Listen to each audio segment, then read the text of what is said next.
Welcome to GoodChristadelphianTalks. I'm Levi. And I'm Chris. And I'm Brian. Thank you for joining us this week. On this podcast, we select one talk a week to help us get the Bible in our daily newsfeed.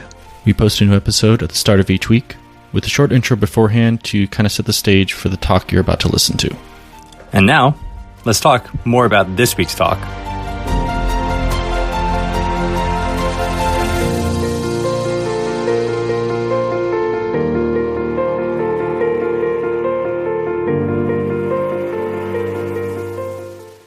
This week's talk is the fifth class in a series by Brother Dennis Gillet that he gave at the Midwestern Bible School in 1979. This was such a fun listen. Thanks to Chris for digitizing these. Chris has taken on a big task of digitizing a lot of old tapes, and it's been a great resource for us for the podcast. And this was a really fun listen on Zacchaeus. He kind of examines the possible kind of headspace of Zacchaeus and how he would feel about himself, being that he was both, a short man, as we read, and, a publican, and maybe some shame that he would have dealt with, and then how it would have felt to have Jesus call to him specifically, and how he kind of relates how each of us are called specifically, and Jesus is knocking at the door, wanting to meet with us. That reminds me that I've talked about this before, but there's an old style that Dennis Gillet uses in this talk that I feel like I've only heard much older brethren do, and that's that he doesn't actually quote any passages. He refers to all sorts of passages, but doesn't give chapter and verse. So it works out almost better, I think, for the podcast, because it's a very flowing, easy to listen to style. And this was a great class, so really excited to share it. So here is Dennis Gillet on Zacchaeus. Good morning, everyone. You may be wondering why Zacchaeus has been included in this list of Bible men. Because, only 10 verses. 10 verses tells the whole story of this little-known man. Now, why is the case of this little-known man, then, so interesting? Well, because it tells us of the recovery of a man from a life of worldliness to a life of God. And surely no man who has had any experience of the forces which are ranged against the disciples of Christ can ignore the implications of this story. It has to do with a man who triumphed over his hindrances. And which of us can honestly say that we can afford lightly to pass over such an example? Surely, by the very nature of our own lives, we are compelled to be interested. Life after all, is a varied trial. There are temptations within and there are temptations without. There are days of victory and there are days of defeat. Men are not born saints in the generic sense. They struggle for saintship, mortifying their members, fighting the good fight of faith. Sometimes they fall back.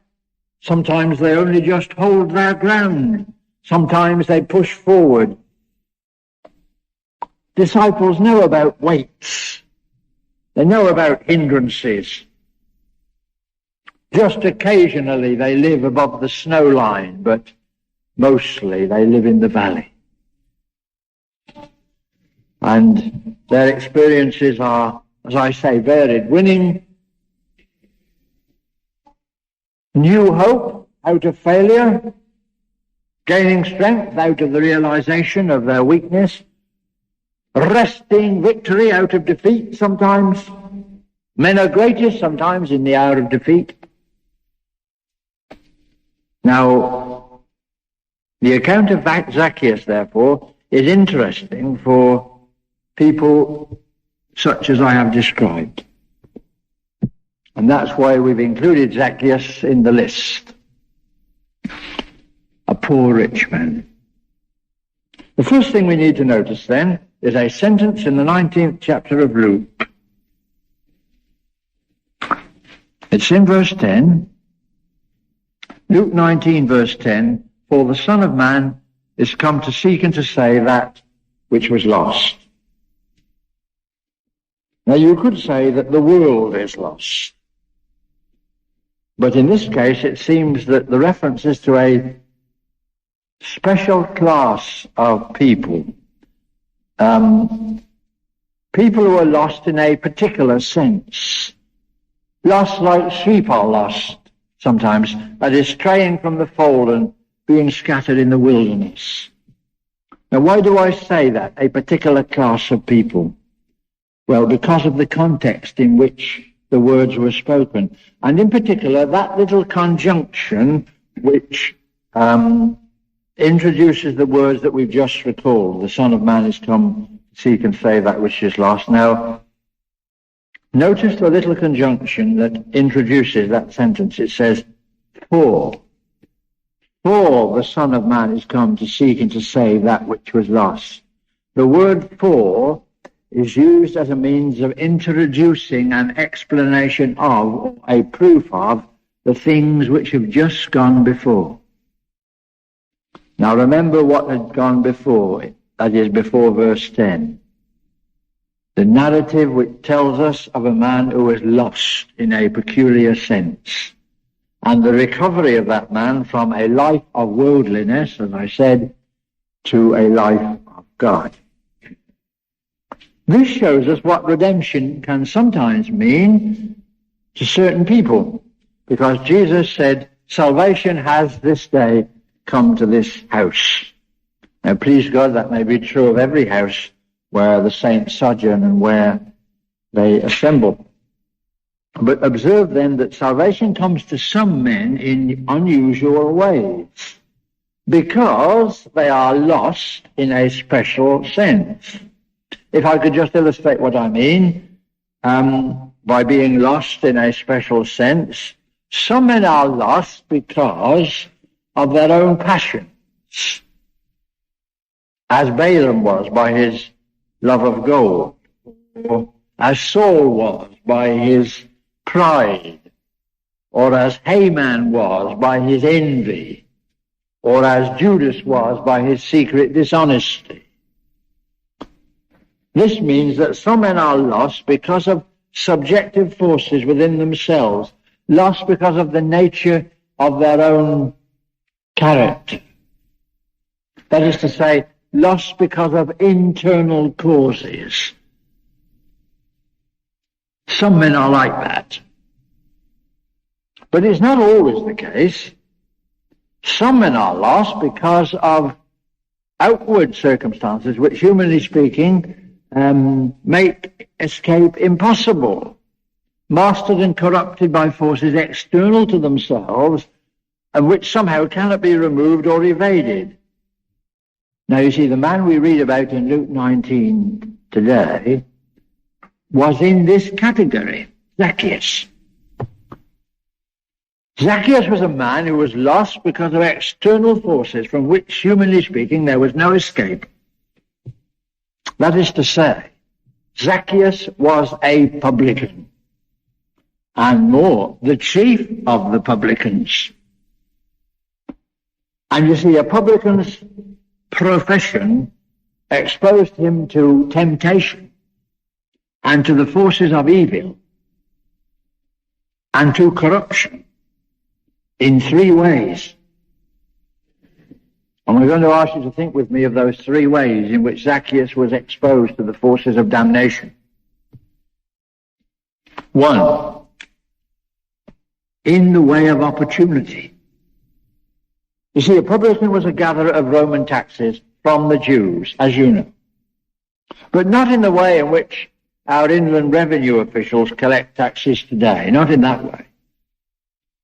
The publicans paid the Roman government a rent for the privilege of collecting the taxes. They paid the Roman government a lump sum. And then they themselves, as it were, collected the taxes for themselves. They paid a rent for the privilege of collecting the taxes, and they bought through that rent the right to take for themselves whatever taxes they could wring and wrest from the poor taxpayer. There was consequently a temptation to overcharge and to oppress. Blackmail was sometimes used to extort tax from the victim of this vicious system. And in consequence, the very nature of the work made the publicans to be hard men and dishonest, and men corrupted and men degraded. The very nature of their work, the avarice of it, made them to be men without feeling, without sympathy, and without honor. So that, in that way, first of all, the publican was exposed to the forces of corruption. And then secondly, another aspect of their temptation was to live satisfied with the low morality which was common amongst publicans. In a sense, I suppose every profession has its conventional standard of what is right and what is wrong. We know this, I expect, from our own experience. Let me give you an example or two. The kind of truth which is often, well, I mustn't say often perhaps, but the kind of truth which is sometimes recognized amongst lawyers seems to be, to plain men, falsehood. Or in the armed forces, that which is reckoned as reasonable to us seems sometimes to be unfair and twisty. Or business. Business has its special kind of honesty, if that's the right word, which to plain men seems to be fraud. Now, by these examples I mean there is a kind of conventional standard of that which is right and wrong. And in all these cases, therefore, the temptation is to be content with the standard of one's own profession or society. Indeed, that may be the difference between a worldly man and a man of God. A worldly man accepts the standards of his own age and lives below them, or certainly no higher than them. Whereas a man of God lives above the standards of his own age. But in the case of these publicans, you see, in the way of goodness, very little would count as a great deal. That perhaps which would be utterly shameful to a Pharisee would be reckoned as strict morality amongst the publicans. So that was the second way. The temptation to live satisfied with the low morality which was common amongst the publicans. And then the third way in which they were exposed to corruption and temptation, they made no profession of goodness, and therefore they had no character to support. See, when a man has a reputation to live up to, it is a spur to keep him up to scratch. Indeed, it's the only thing that sometimes keeps people on the right way, their reputation. If they've got a reputation, they're so anxious to live up to it that it keeps them straight. But when a man has no reputation, when he has no character to support, gradually he becomes degraded. I mean, his fellows regard him as bad. They say he is bad, and so bad he becomes. In a way, to stigmatize a man could very well be to ruin him. To take away a man's character is often to take away the one thing that keeps him good. When a man has lost his self-respect, when he's no respect for himself even, sin becomes much easier. A man who, you can see this, a man who is near the end of his tether financially, for example. Think of that. A man who's near the end of his tether financially and knows it you will discover that he will indulge at the last in some extravagance in the spirit, but it doesn't matter. Now the great bankruptcy is here. It doesn't matter. If a man is or feels himself to be hopelessly bad, he will plunge more deeply into dark sin. This is human nature. You can test it. Let anybody, and you might not be able to enter into this experience, I realize that, but let any man out of a number of transgressions compare the first and the last.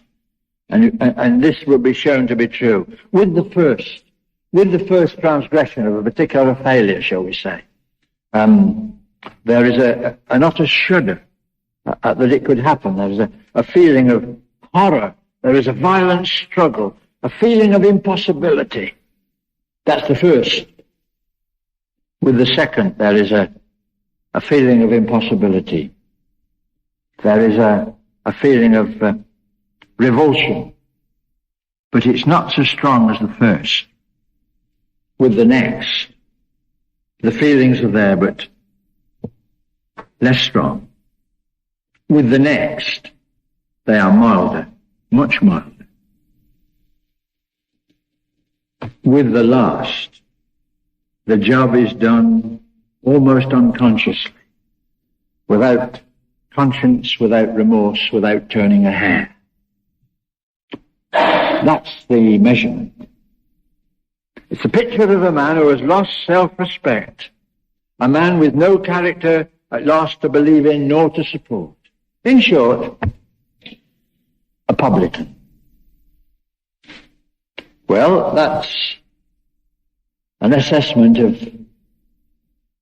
this man's life. These were the forces which compassed him about, that made him to be lost by circumstances which, humanly possible, provided no escape. And the passage in Luke 19 is telling us that Christ came to save such as this. The Son of Man is come to seek and to save that which was lost in this peculiar sense, to deliver them from this present evil world. And the man we see Christ delivering is Zacchaeus. Now let's notice how the deliverance was accomplished. When Jesus came to Jericho, he came as a rabbi, that is, as a teacher, as a man of religion. Without them knowing it, the Redeemer came to Jericho. Now, it could well be that Zacchaeus had heard about this rabbi. It could well be that he heard that this one was able to shed peace upon restless spirits. He was able to revive weakened consciences. He was able to enlighten and enforce stifled wills. But there was one hindrance. There was one difficulty. Zacchaeus was a little man. As the Bible says, he was small of stature. And a great crowd surrounded the rabbi. Therefore, it says he ran and climbed into a sycamore tree. Now, we ought to be thinking carefully about this, because I do not think it was an act of mere curiosity. That is to say, climbing the tree was an act of faith. It was an act of religion. This was man's part in the great salvation. You can see that Zacchaeus was in earnest. He was prepared to take steps to overcome the difficulties which seemed to prevent him from seeing the Redeemer. He was in earnest. He had a peculiar difficulty, being short of stature. He invented a peculiar means of getting over it. He climbed a tree. Now that was his part. Let's notice God's part. God's part is expressed in these words: Zacchaeus, make haste and come down, for today I must abide at thy house. It's interesting in a way that man's part was climbing up the tree, God's part was getting Zacchaeus to come down. But notice two things in God's part: invitation and sympathy. You might think, as you read those verses, that Zacchaeus was seeking Jesus. He is running, he is looking, he is running, he is climbing up the tree. You might think that he was seeking Jesus. But surely it's more true to say that Jesus was seeking him. Because for what other reason did Jesus come to Jericho but to seek and to save that which was lost? You see, for long years perhaps this man had lived in Jericho, this man Zacchaeus, and in a difficult situation, and in a bad profession, having only perhaps a dim consciousness of God and his service and his purpose. And then one day, the Redeemer is born into the world, comes to Nazareth and to the synagogue, and then appears in Judea, and then eventually comes to Jericho, Zacchaeus' town, and passes down Zacchaeus' street, and right by Zacchaeus' house, and right up to Zacchaeus himself. Now, I put it to you, what is that? In God's name, what is that but seeking? The Father seeketh such to worship him. And one word was an invitation. One word. Zacchaeus. That was the word. Zacchaeus. The Son of Man is come to seek and to save that which is lost. Zacchaeus. Behold, I stand at the door and knock. If any man hear my voice and open the door, I will come into him and sup with him, and he with me. Self-invitation. That's what we mean by grace. In the matter of our salvation, God is first. In the matter of our redemption, he has taken the initiative. And he comes to men self-invited and names them by name and gives them a sense of personal recognition. And the blessing is on their house. Zacchaeus. I wonder how long it was, how many years it was that anybody had ever said Zacchaeus in that tone. Zacchaeus. This day is salvation come to this house, for as much as he also is a son of Abraham. Now, they, did you notice the personal pronoun they? Well, you know who they are, don't you? They.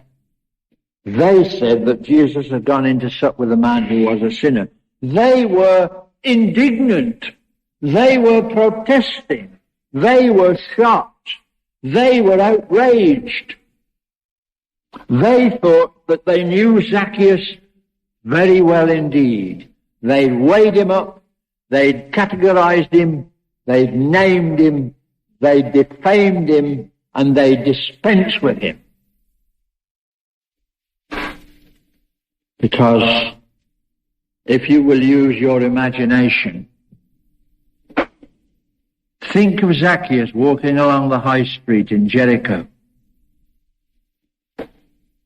And what happened was that when they went by, they would lift up their skirts lest they should be contaminated, or step aside, or if that wasn't possible, cross over the street onto the other side. That's what they did. He was despised and rejected, this Zacchaeus, and they knew him well. They said about the rabbi, he has gone in to sup with a man who is a sinner. But you see, here's the mystery. Jesus knew him better than they did. Said Jesus of him, he also is a son of Abraham. Which was something that he was not able to say about them. Ye are of your children, ye are of your father the devil. Now, this is grace. Notice the grace of Jesus, the sympathy of Jesus. Let's notice what happened. As we read the verses, we could see Jesus didn't condole with Zacchaeus about his difficulties. He didn't talk to him about the state of his soul. He didn't preach to him about his sins. He didn't force his way into the house and give him a lecture. Now, I've got to pause for a moment because you're going to say, Dennis Gillet said at the Midwest Bible School that lectures are no good. And I'm not saying that.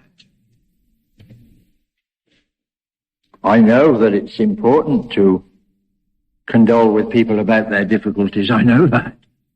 I know it's important to speak to them sometimes about the state of their soul. And I know that we ought to be preaching about sinfulness. And I know well enough that lectures are very important. I know that. I'm only saying in this case, this was not the method. The rabbi said to Zacchaeus, I must abide at thy house. In other words, he identified himself with the rejected man. He identified himself with a man who had lost his self-respect. He identified himself with Zacchaeus the publican, with Zacchaeus the sinner. Why? Well, he may be Zacchaeus the publican and Zacchaeus the sinner, but he is a man. Say what you will, he is a man. Perhaps he feels the cut of harsh words as other men do. Perhaps he has a sense of human honor as other men have. Perhaps he longs for a kind word sometimes, as all of us do. Perhaps he feels the shame of disgrace as well as we. Well, perhaps he's lost. Now, the Son of Man is brother to the lost. That's what the sentence means. Salvation came that day to the house of poor Zacchaeus. Did the gospel come to that house that day as well? Well, I think it did. On this occasion, of course, not in the form in which it's come to most of us, and certainly to myself, not in the form of strong theology and doctrine and dogma. Not on this occasion, not at first. It came at first in its essence. The very center of the gospel came to Zacchaeus. That is, the personal love of God manifested for this man in the face of Jesus Christ. And you see, so great was the power of it that it caused him to open the floodgates of his own heart and his own soul. That is to say, he was touched, this man, to tell out the tale of his secret life. He said, Behold, Lord, half of my goods I give to the poor, and if I've robbed any man, I restore him fourfold. Now here is something to meditate upon, brethren and sisters. Was Zacchaeus, in those words, revealing that he was not as black as he had been painted? Touched by the sympathy of the Redeemer, was he constrained to tell out the secret of his life?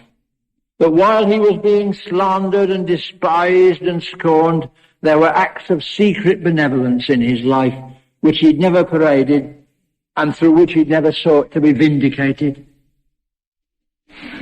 And being touched by the sympathy of the Lord, found himself no longer an outcast. You see, the tense of the words in that passage, the tense, the present tense, suggests that that is what Zacchaeus meant in the minds of some Bible students, that is. Some Bible students think that's what he meant. Now, I must tell you that for my part, I am inclined to the view that Zacchaeus was not telling out what his life had been like hitherto, but what it was going to be like hereafter. He was confessing a reformation. He was revealing a conversion. He was to be a changed man. So that really the tense, by the very nature of the case, is future. Behold, Lord, half of my goods I will give to the poor, and if I have in the past robbed any man, I will now restore him fourfold. Zacchaeus was a man who was lost. And it wouldn't have been true to have called him lost if secretly he was one of the best men in Jericho. He was a man not only who was lost, but who had lost his self-respect. As I said, a man despised, a rejected man by his fellow citizens. A man who was rich, as it says, but really desperately poor. Without friends, without love, without hope. And then on a certain day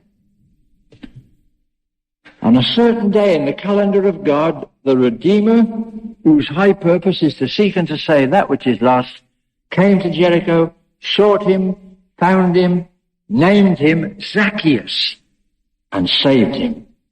The process of personal recognition. The rabbi identified himself with the despised publican. It was the divinest sympathy of the divinest man, the fellowship of the Son of God.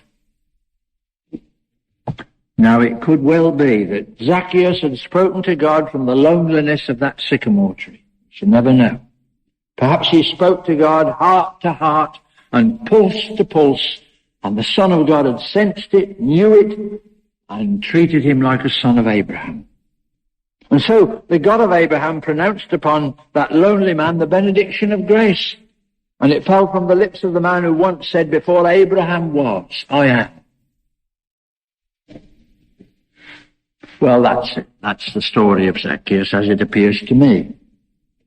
The thing to ponder now is, on this day, so long afterwards, how shall we mark it and measure it? Remember at the beginning I said we are concerned with this story because it reveals a method of triumph over hindrances. That's why it's interesting. Here is a man who triumphed over his hindrances, the things which beset him.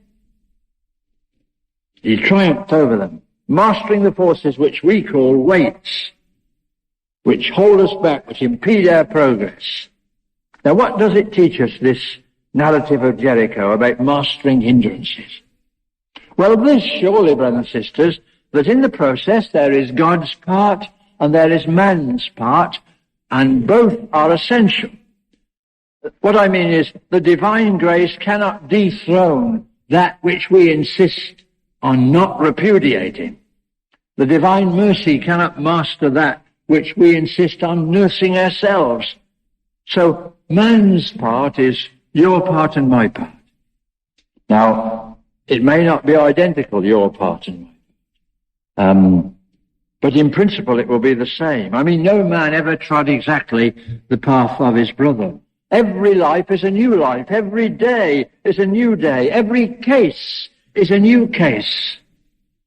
But making allowance for that, our part, it seems to me, is a definite act of commitment to detach ourselves in some way from the forces which are hindering us.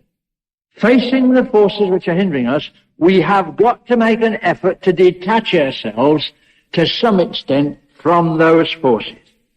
I know it may not come all at once, but we've got to commit ourselves to an act of detachment, a clear act of our will. Now, I know it's not easy. I know that. When you've lingered in the valley, the light on the hills gets dim. I know that. It may mean going home 2 miles further round in order to avoid the thing which is tempting you. Perhaps, after all, you'll just have to tell the truth that you've been hindering so long. You better come out and tell the truth and take the consequences and be done with the association. Finish it.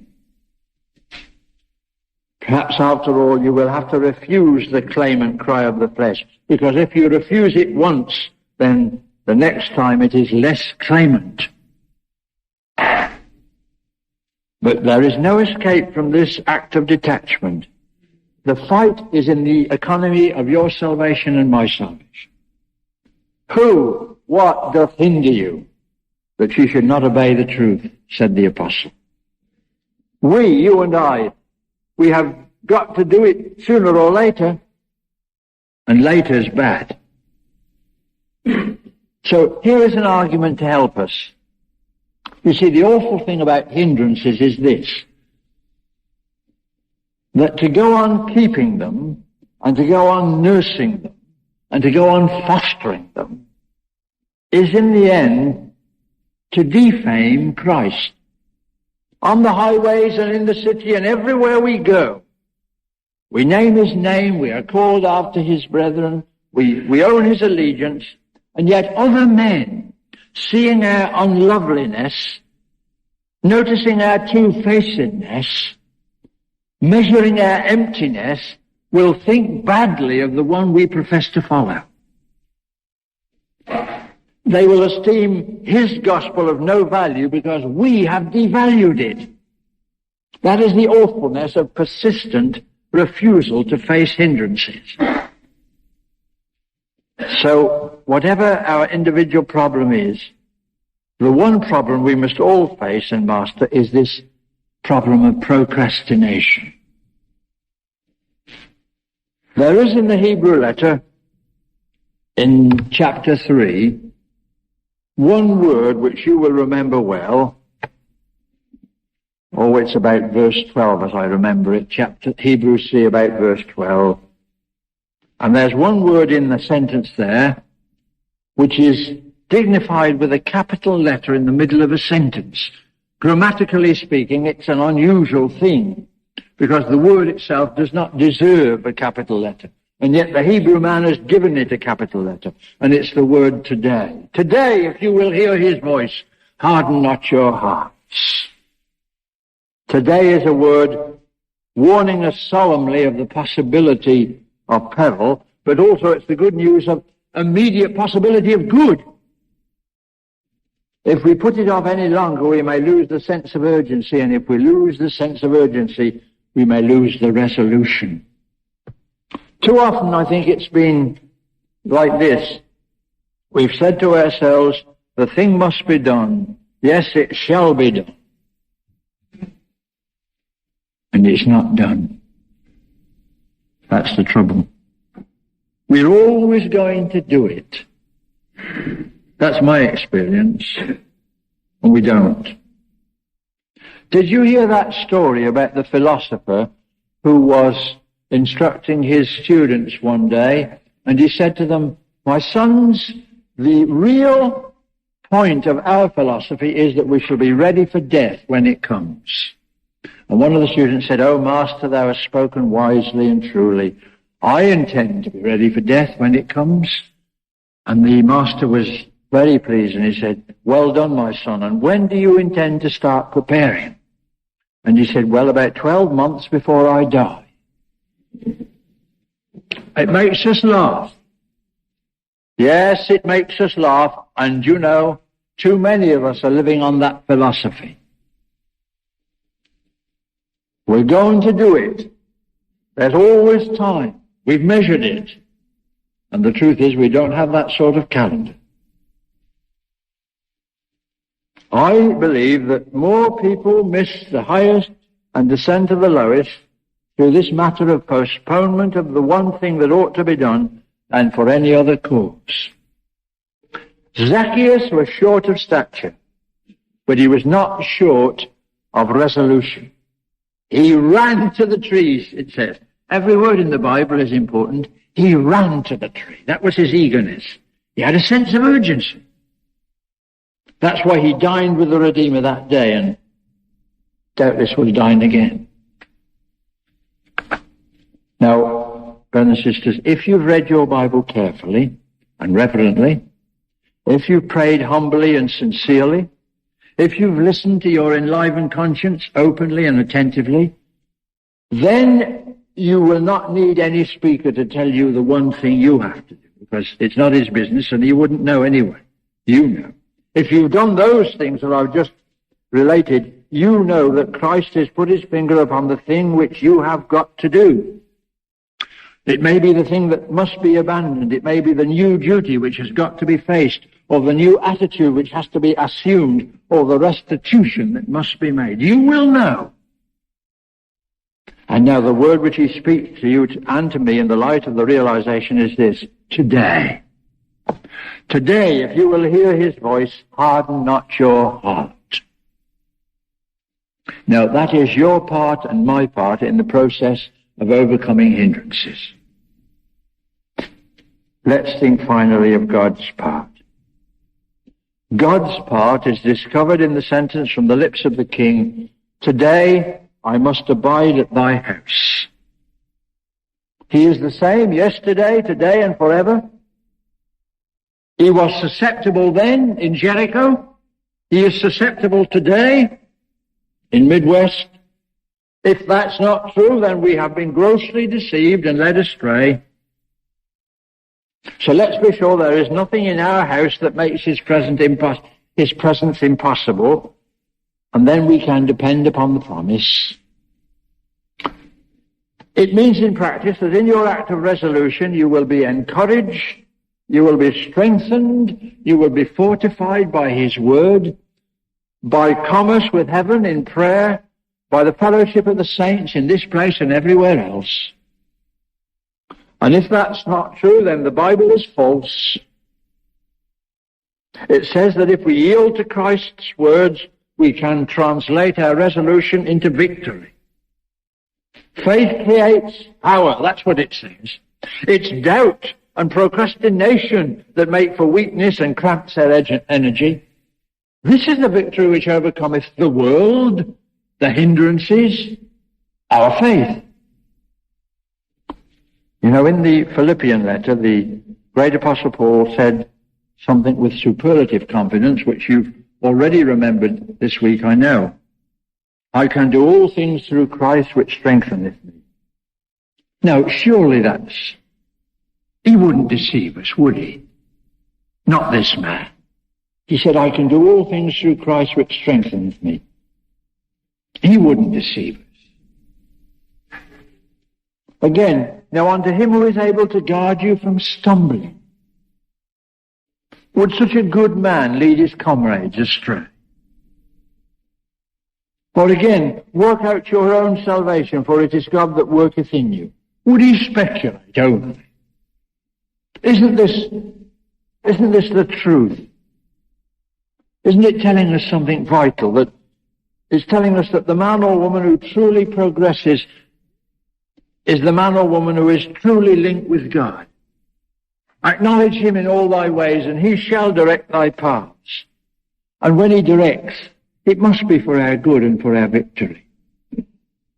It's in the path of progress always. Of course, not always in the way we would have expected, nor perhaps in the way we would have wanted. Many a disciple has lived to thank God that he didn't grant their most urgent appeals.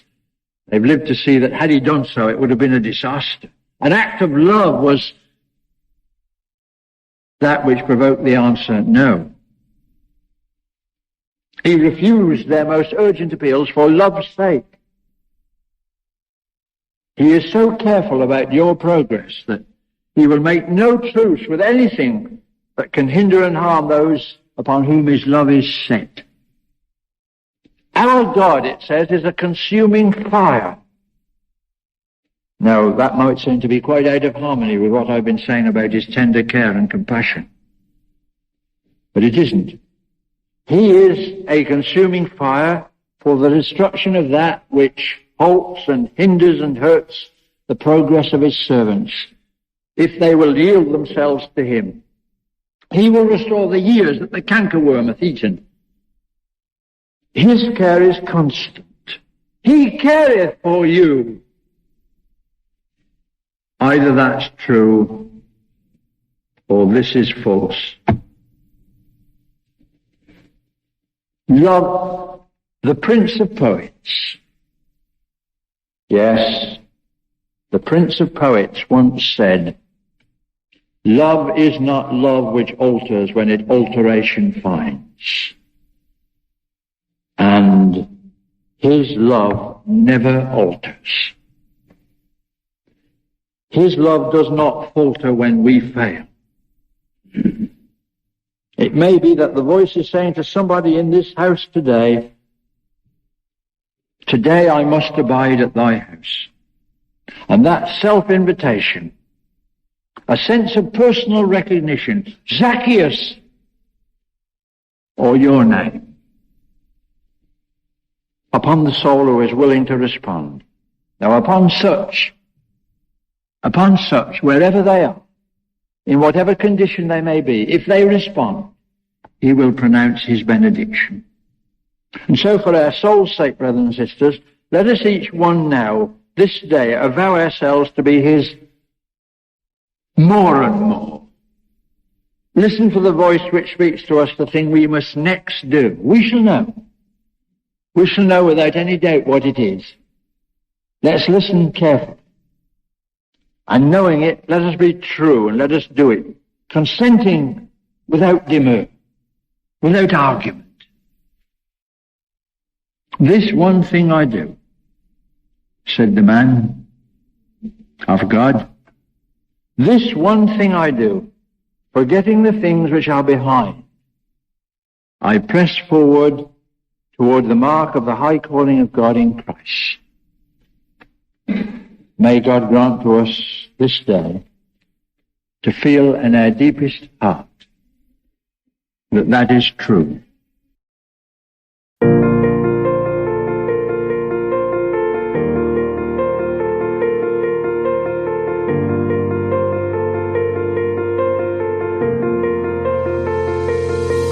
Thank you for listening to the Good Christadelphian Talks podcast. We hope this talk helped you in your walk and brightened your day. If you would like to hear more, please subscribe for new episodes.